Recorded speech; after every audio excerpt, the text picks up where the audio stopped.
Allora, una volta tanto bisogna fare un plauso e complimenti al comune di Baradili. Siamo nell'interno della Sardegna, devo fare i complimenti perché abbiamo passato una notte qua, area sosta camper gratuita, scarico carico delle acque gratuito, scarico acque nere gratuito, doccia calda molto valida gratuita. L'unica cosa che si paga se si vuole attaccarsi alla corrente elettrica in questo momento in inverno 4 ore di allaccio di energia, 1 euro, onestissimo.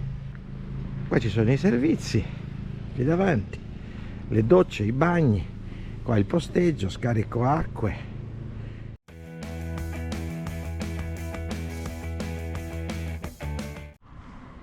Eccoci a Barumini camper parcheggiato e andiamo ora a vedere Il sito archeologico nuragico di Su Nuraxi è il più grosso e il più importante sito nuragico di tutta la Sardegna. Buongiorno. Buongiorno. Allora, siamo in due.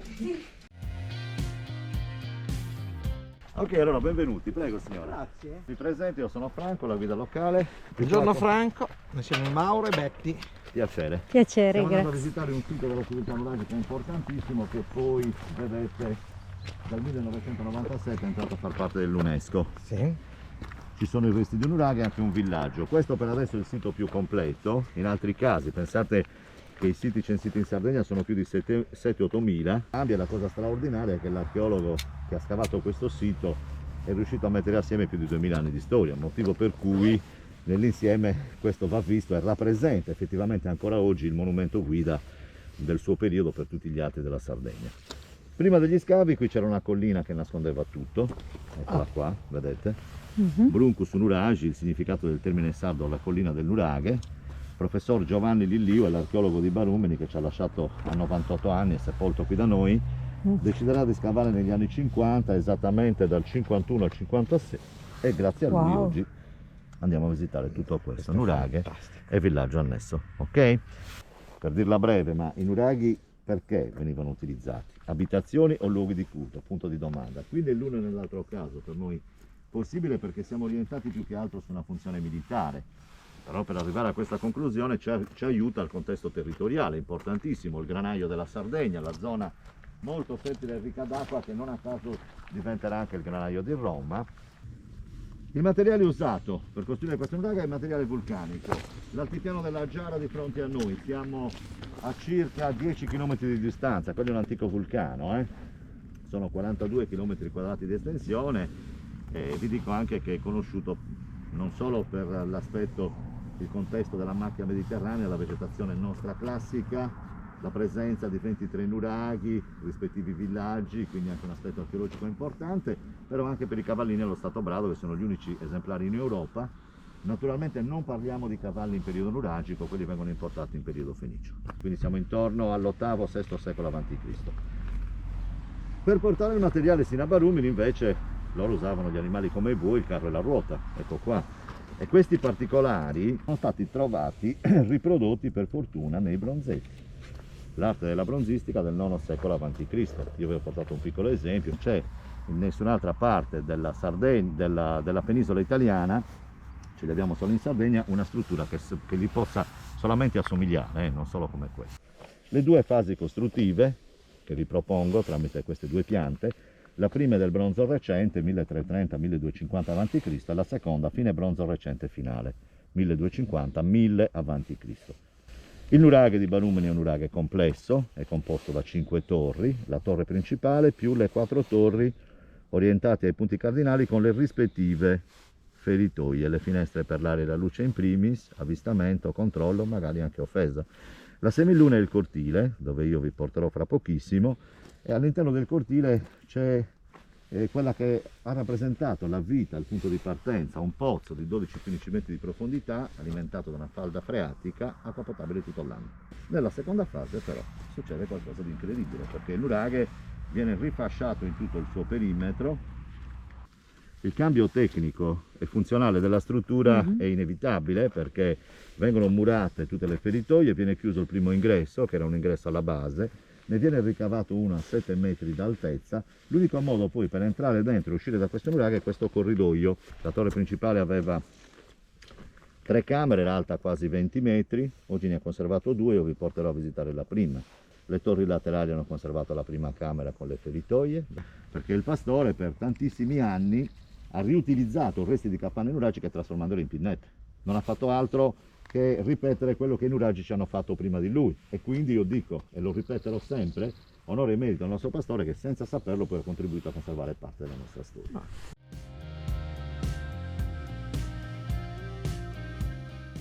La capanna più grossa con tutti i sedili all'interno, siamo qui, quella che gli archeologi definiscono la capanna delle riunioni, la sala del consiglio, dove poi è probabile si riunisse un capo, i saggi, gli anziani della collettività.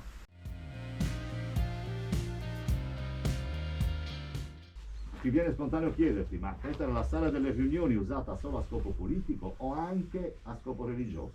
Qui lo dico e qui lo nego, attenzione.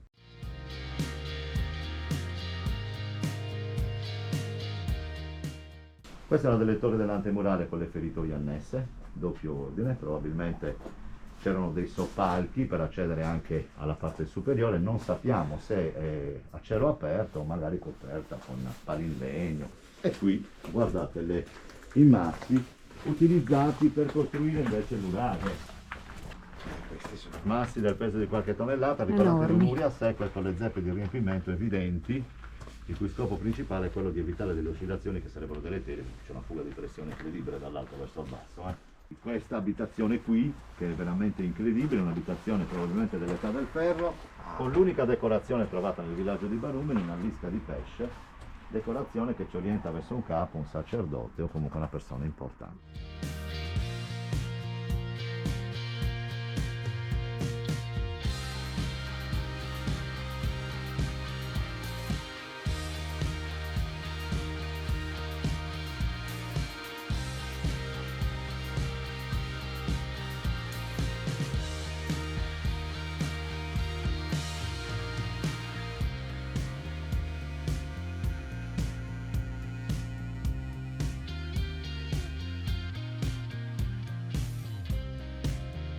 Siamo all'interno della fortezza nuragica.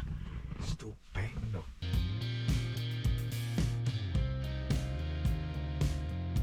Ricordatevi che questo ingresso è stato chiuso quando loro hanno aggiunto il muro esterno. Il muro esterno. Vedete? In ordine di costruzione, questa è la torre principale, che rimane ancora la più alta. Siamo a 14 metri, in origine arrivava a quasi 20.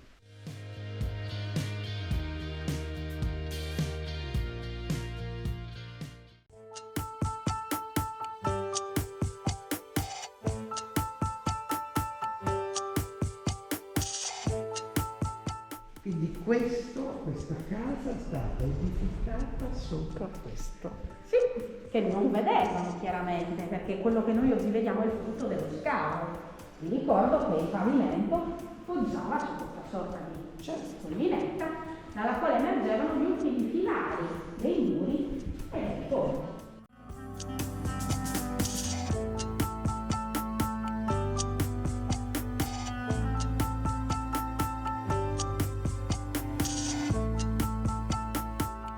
Come nell'altro nuraghe l'acqua scorre all'interno, è ricoperto, è pieno di detriti e di materiale che andrebbe rimosso. E tenete presente che quello spessore è lo stesso che dall'altra parte vi ha accolto, perché quando siete passati nei corridoi stretti dentro i muri erano così, e che lì non si capisce, quindi messi insieme ci danno elementi diversi per cogliere veramente l'imponenza.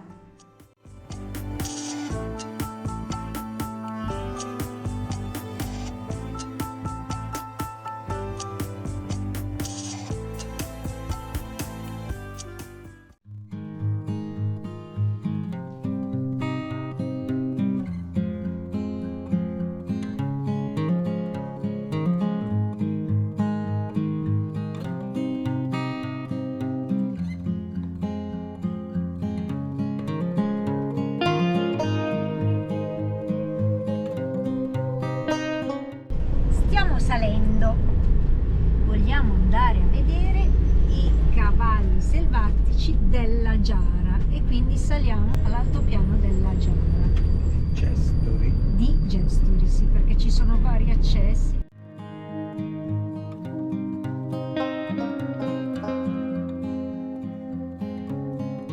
Altitudine 510 metri, si sale, si sale.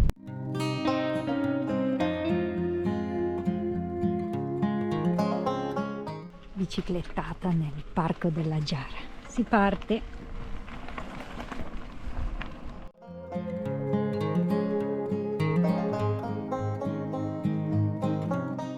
Paludi della Giara di Gesturi.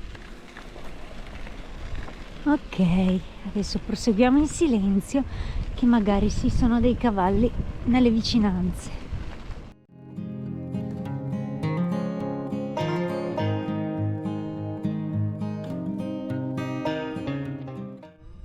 Betty ha visto i cavalli della Giara.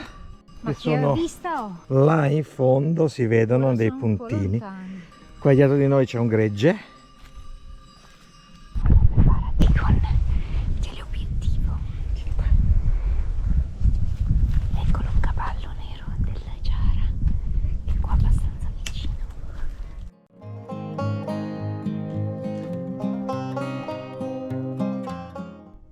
Eccolo, che si è avvicinato a quello scuro.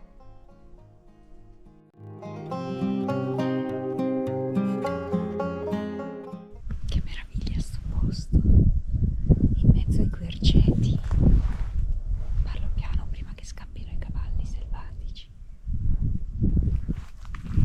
Vicino, vicinissimo a noi, a 20 metri.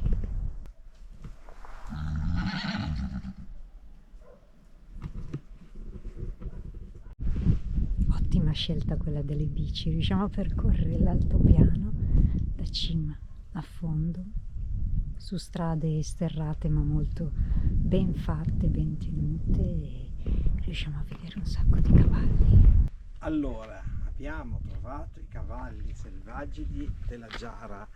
Sono tutti là in mezzo a queste querce da sughero. Siamo un po' avvicinati in modo da non disturbarli, per poterli fotografare un po' per bene. Guarda, là ce n'è ancora uno che forse col teleobiettivo lo prendo bene. Sono meravigliosi, liberi. Questo posto è meraviglioso.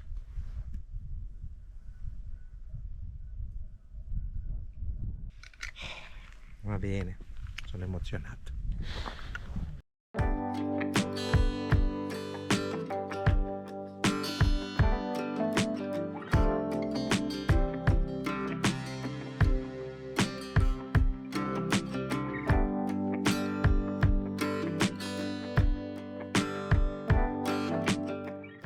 Questo è un abbeveratoio per gli animali, costruito dall'uomo.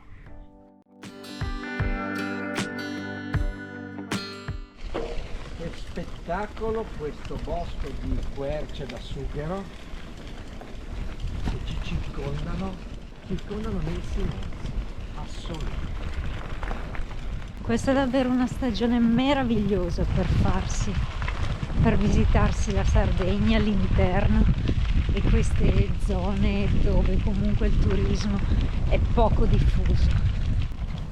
È una zona naturalista per chi ama, non naturista, come vorrebbe uno, naturalista per chi ama la natura, gli uccelli, gli animali. È proprio un posto incantevole. Felici di essere venuti qui. Ecco gli altri due bellissimi cavalli selvatici. Avviciniamoci con cautela. Ah, ce n'è un altro di là.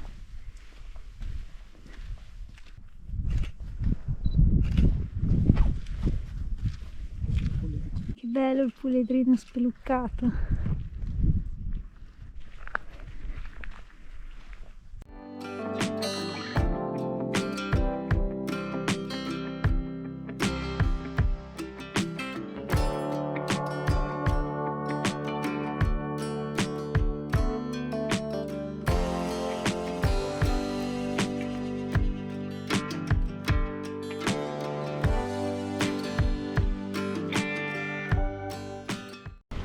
ho fatto da cane da pastore.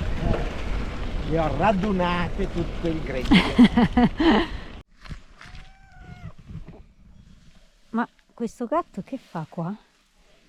Ma cosa fai tu qua? In mezzo al parco della Giara. Senti come fa. Miccio, però dobbiamo andare noi, eh? Guardala. Devi andare a casa. Qual è la tua casa? Oh, sta correndo dietro di noi. E piange. Troppo bello Mauro che pedala con il gatto di fianco. Eccolo. Dov'è gatto? È là dietro. Arriva.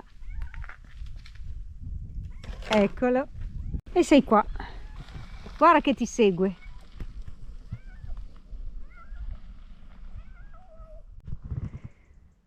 Che posto questo. Quello lì sotto è il paesino di Gesturi. La strada è partita dal paese per salire su questa collina e arrivare in questo altipiano splendido. Là di fronte ci sono tutte queste colline, una più bella dell'altra.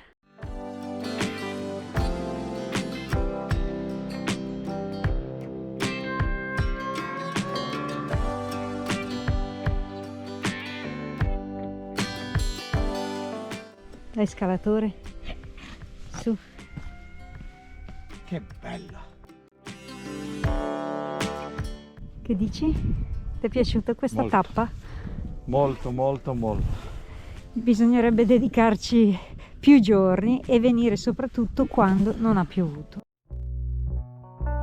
I cavalli della Giara li chiama come fossero dei gatti, però va bene lo stesso. Stai dentro. Bravo.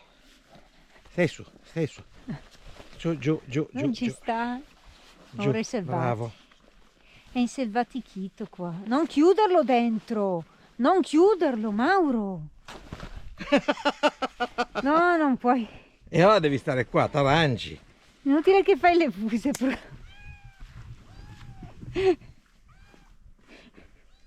Mauro, andiamocene, se no questo non ce lo togliamo più. Piange il cuore.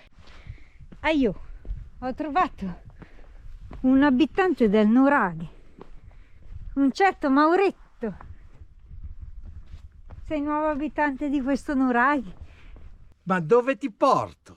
Ma dove ti porto? Eh? Dove mi hai portato? Ti ho portato nell'altipiano della Giara di Gesturi. Un posto meraviglioso.